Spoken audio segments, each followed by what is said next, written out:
Jésus. Shalom, shalom, bien-aimé dans le Seigneur. Soyez richement béni, toi qui me regardes. L'Éternel te fasse grâce ce matin, au nom de Jésus. Alors, bien-aimé, je voulais te parler ce matin de la priorité des priorités. En tant qu'un enfant de Dieu, bien-aimé, quelle est notre priorité? En tant qu'un enfant de Dieu, oui, bien-aimé, que doit être notre vision? Que doit être, bien-aimé, notre priorité dans la vie? Et quand nous lisons la parole de Dieu dans Matthieu 6, à partir du verset 31, la Bible dit ceci: ne vous inquiétez donc point, ne dites pas que mangerons-nous, que boirons-nous, de quoi serons-nous vêtus? Car toutes ces choses, ce sont les païens qui les cherchent. Votre Père Céleste sait que vous avez besoin. Le verset 33 qui nous retient ce moment: cherchez premièrement le royaume et la justice de Dieu, et toutes ces choses vous seront données par-dessus.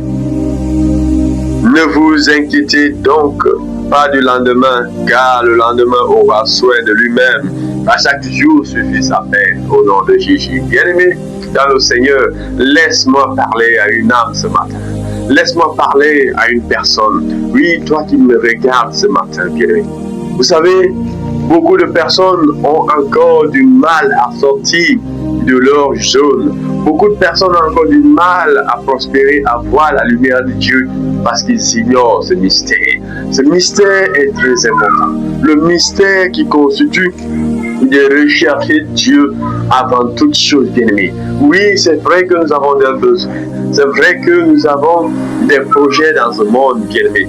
Mais le premier projet de ta vie, c'est la recherche de Dieu.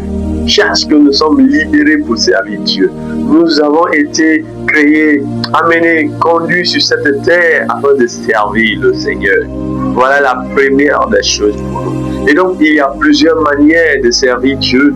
Il y a plusieurs manières. Bien aimé, nous avons besoin de chercher Dieu parce que les fondements de la vie sont assis sur Dieu. Bien aimé, tout ce que nous sommes, c'est grâce à Dieu. Voilà pourquoi, quand nous lisons dans Jérémie 29, le verset 11, là nous comprenons la volonté de Dieu pour l'homme, en disant ainsi: car je connais les projets que j'ai formés sur vous, des projets de bonheur et de paix, et non de malheur, afin que vous ayez de l'espérance. Oui, bien-aimés. Alléluia. Donc, nous comprenons ainsi que nous n'avons pas besoin de nous inquiéter de ce que nous allons manger, de ce que nous allons nous vêtir. Il y a beaucoup de personnes qui disent d'abord: et quand j'aurai du travail, quand je serai marié, je servirai Dieu. Oui, quand j'aurai ça, quand je serai ça, je m'engagerai dans l'œuvre de Dieu. Oui, je me mettrai à chercher Dieu, bien-aimé. Quelle ignorance sort de cette bassesse, sort, bien-aimé, de cet aveuglement, de cette confusion. Alléluia. Parce que tu oublies que ce que tu es en train de chercher, l'obtention de ça, l'accomplissement de ça dépend de ta richesse de Dieu, dépend de ta communion avec Dieu, dépend, bien-aimé, de ton alliance avec Dieu. C'est-à-dire, ta réussite sur cette terre dépend, bien-aimé, de ta relation avec Dieu, dépend de la manière dont, bien-aimé, tu vis ta vie spirituelle. Parce que nous comprenons ainsi donc, bien-aimé, que quand nous lisons dans le livre de Jacques, la Bible nous dit: tout don parfait, que toute grâce excellente vient d'en haut du Père des esprits. Bien-aimé, tout ce que nous sommes aujourd'hui. Vous savez, il y a des bénédictions naturelles que nous vivons. C'est-à-dire que ça soit la vie, que ça soit déjà l'air que nous profitons. Bien-aimé, quand Dieu nous envoie sur cette terre, nous sommes déjà bénis. Alors, l'accomplissement des promesses maintenant de Dieu dans notre vie, selon le plan de Dieu, cela se fait quand nous sommes en relation étroite avec Dieu. Oui, parce que si nous ne sommes pas en communion étroite avec Dieu, bien-aimé, ce que Dieu a prévu pour toi, si tu es égaré, si tu es loin de Dieu, si tu vis, bien-aimé, dans la rébellion, en ce moment donc, les ténèbres auront le pouvoir sur toi. Les ténèbres pourront modifier certaines choses dans ta vie que Dieu avait déjà prévues prédestiné avant même que tu sois dans ce monde. C'est pourquoi il est important pour nous de demeurer dans la présence de Dieu afin de vivre les promesses de Dieu dans nos vies. Et cela est possible simplement que si tu cherches premièrement le royaume et la justice de Dieu, cherche d'abord, bien-aimé, à marcher dans la vérité. Bien-aimé, marche dans la justice. Marche, bien-aimé, dans la crainte de Dieu.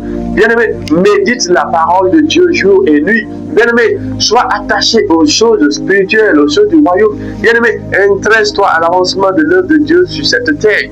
Il y a un don qui est en toi. Alors, ce que Dieu a mis en toi, comment tu valorises ça sur cette terre? Comment tu participes à l'avancement de l'œuvre de Dieu sur cette terre, bien-aimé? Cela est très important. Alors, si tu comprends ce secret, il est plus facile pour toi de prospérer sur cette terre. Le secret de la réussite dans ce monde, le secret du triomphe dans ce monde, bien-aimé, c'est d'abord la recherche première de Dieu dans notre vie. C'est d'abord, bien-aimé, une intimité avec Dieu. C'est d'abord, bien-aimé, nous approcher du trône de grâce avec crainte. Et c'est seulement quand cela que nous pouvons vivre les promesses que Dieu a prévues pour nous dans ce monde. C'est seulement quand cela que tu pourras, bien-aimé, vivre ta destinée glorieuse. Il y a 3 types de destinées. Nous parlons ainsi de la destinée glorieuse, de la destinée, bien-aimée, que Dieu a prévue pour nous. Il y a encore ce qu'on appelle la destinée familiale. Oui, bien-aimé, il y a ce que la famille peut décider pour toi. Et nous avons également cette destinée que le monde peut t'accorder. Cette destinée mondaine que tu peux avoir. Oui, c'est-à-dire quoi? Ce que la société peut faire de toi est différent de ce que la famille peut décider de toi. Mais par contre, la meilleure des destinées qui constitue la destinée glorieuse, c'est que Dieu a prévu pour toi avant que tu sois dans ce monde. Et c'est cette destinée-là que nous avons besoin de vivre. C'est ça, bien-aimé, notre vraie identité. C'est ça, bien-aimé, notre véritable vie. Alors nous ne pourrons vivre cela que si nous sommes attachés à Dieu, si nous nous attachons à Dieu, bien-aimé. Car Dieu lui-même sait ce que nous avons besoin. Ce que dit la parole de Dieu, ce sont les païens qui s'inquiètent de ce qu'ils vont manger, ce qu'ils vont boire, ce qu'ils vont vêtir, bien-aimés.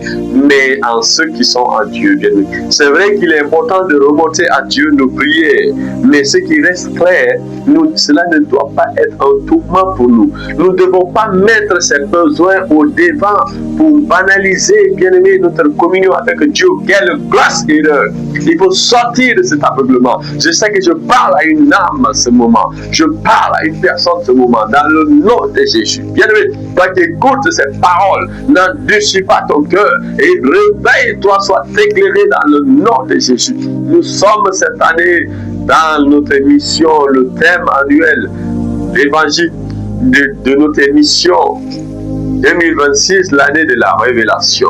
Laisse-moi te révéler ce mystère. Si encore tu traînes dans un cas qui persiste, si encore, bien-aimé, depuis tu n'arrives pas à vivre la vie réelle que Dieu a prévue pour toi, c'est parce que tu as ignoré ton Dieu. C'est parce que tu as mis Dieu de côté. C'est parce que tu penses que d'abord tes affaires sont prioritaires. Tu penses que, bien-aimé, tes business sont encore prioritaires. Oh, tu oublies que ces business, bien-aimé, c'est parce que tu as la santé. C'est parce que tu as la vie que tu peux faire ces choses. Alors tu comprends que tu ignores pourtant que, bien-aimé, tout est spirituel avant d'être charnel, bien-aimé. Oui, tout ce que nous faisons sur cette terre, bien-aimé, est d'abord spirituel. Oui, la vie sur cette terre est d'abord spirituelle. Bien-aimé, l'accomplissement des bénédictions sur cette terre est d'abord spirituel. La malédiction sur cette terre, bien-aimé, se réalise d'abord dans le spirituel avant que cela se concrétise dans ce monde physique. Donc, bien-aimé. Donc, ainsi donc, si tu as besoin de prospérer, tu as besoin de vivre en paix, tu as besoin de te marier, tu as besoin, bien-aimé, de quoi que ce soit dans ce monde, il faut d'abord ranger ta relation avec ton Dieu. Reconcilie-toi avec Dieu, bien-aimé. Alors la grâce frappe à ta porte, bien-aimé. J'espère que tu as été richement béni en écoutant, bien-aimé. La grâce de Dieu frappe à ta porte. L'Éternel frappe à ta porte. Sa main te tend la main. Car il est écrit, voici, je me tiens à la porte, je frappe, celui qui m'ouvre, je rentrerai et je souperai avec lui. Jésus a dit, venez à moi, vous tous les chargés et fatigués, et je vous donnerai du repos. Viens à Jésus. Donne ta vie à Jésus, bien-aimé. Oui, recommande ton sang à Dieu. Oui, cherche d'abord une intimité avec Dieu, bien-aimé. Dépouille-toi, bien-aimé, abandonne le mal et tu verras la main de Dieu dans ta vie. Tu verras la lumière de Dieu dans ta vie.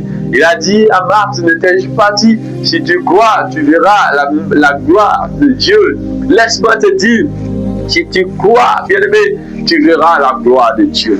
Si tu crois, bien-aimé, si tu recommandes ton sang à Dieu, tu verras la gloire de Dieu. Si tu cherches premièrement ton Dieu, le Seigneur, notre Dieu, tu verras la gloire de Dieu. Que l'Éternel te fasse grâce dans le nom de Jésus. Ceux qui sont encore dans l'aveuglement, ceux qui traînent encore dans l'ignorance, attachés aux choses charnelles, que ceux qui ont priorisé les gains matériels, ceux qui ont priorisé, bien aimé, ceux qui vivent dans les faux raisonnements, bien aimé, dans le poste, dans le néo-capitalisme, ceux qui vivent encore dans le modernisme, le fétichisme, l'animisme, le totémisme, l'universalisme, ceux qui sont dans l'ignorance, que l'Éternel vous éclaire au nom de Jésus. Que Dieu te révèle sa volonté réelle, que Dieu te donne la force de t'attacher à lui premièrement, de lui chercher premièrement dans le nom de Jésus. Shalom.